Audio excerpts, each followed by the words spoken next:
Did you know that US manufacturers could be losing millions every year simply because they don't know about the duty-saving programs offered by US Customs and Border Protection? If your company imports raw materials or exports finished goods, this video could save your business a lot of money. What's even more surprising is that some of these programs date back decades, but many companies either never heard of them or think they're too complicated to bother with. Today, we're breaking down 3 powerful CBP programs designed to help manufacturers lower their duty costs, sometimes even down to zero. Stick around as we explain exactly how they work, who qualifies, and how your company can benefit. Let's start with a quick overview of the 3 duty-saving programs we're covering today. First, foreign trade zones, often called FTZs. These were created way back in 1934 during the Great Depression, as a way to encourage foreign trade and manufacturing in the US by deferring or eliminating duties. Second, Duty Drawback, which has its roots even further back, dating to 1789, literally one of the first customs laws ever written in the United States. It was designed to help US exporters stay competitive globally. And third, the Miscellaneous Tariff Bill, or MTB. This is a much newer tool, designed to temporarily suspend or reduce tariffs on imported materials that aren't available domestically. It's Congress's way of helping US manufacturers compete without punishing them for needing foreign materials. Why does this matter today? Because global supply chains have shifted dramatically in recent years. Manufacturers need every cost-saving tool they can find to stay competitive. Here's how these programs compare in practice. FTZs are all about proactive savings. You set up a special zone to legally avoid duties up front. Duty Drawback is a recovery tool. If you already paid duties, you can still get your money back when you export. MTB is more of a lobbying tool. Manufacturers work through Congress to actually lower or suspend tariffs for everyone, not just themselves. Let's start with foreign trade zones.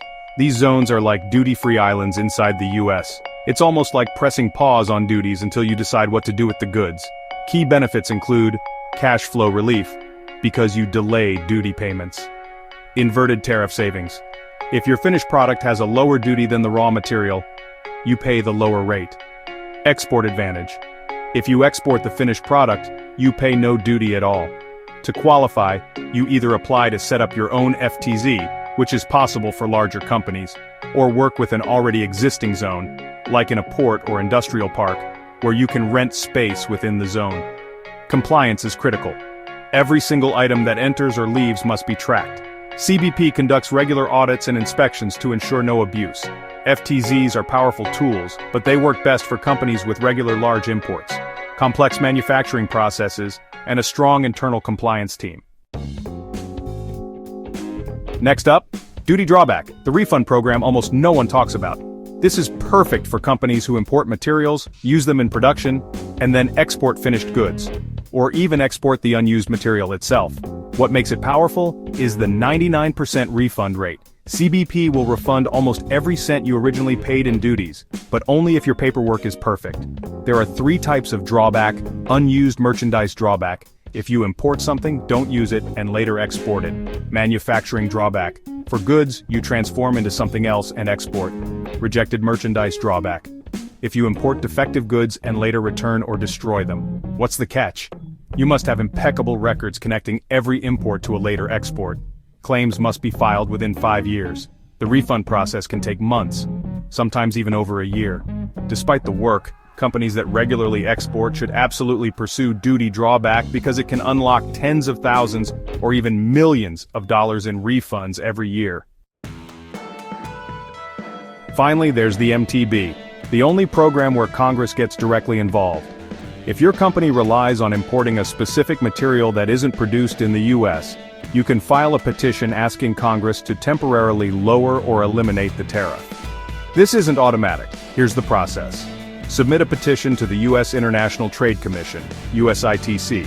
USITC reviews it publicly, and companies have a chance to support or object.